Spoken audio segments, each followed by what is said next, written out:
كيلو الجمبري البتر فلاي حجم وسط ده 8 جنيه.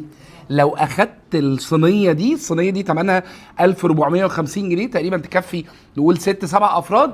لو دفعت جنيه هتاخد كيلو الجمبري ده. حلو كده. اقول لكم بقى مكونات الصينيه. تعالى يا احمد. كيلو جمبري برضو وسط نفس الحجم ده. بلح البحر كيلو الا ربع. كيلو كابوريا كيلو الا ربع فيليه، ونص اظن جندفلي، ده نص صح.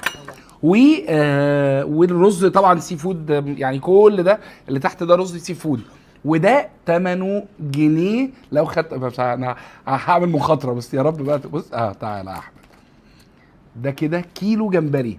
فجأة نزلته عشان تشوفوا كميه الجمبري فعلا كبيره يعني. تعالى يا احمد، بس اللي هو ايه، احنا يعني لو كميه جمبري في الاخر بقت كبيره جدا. يلا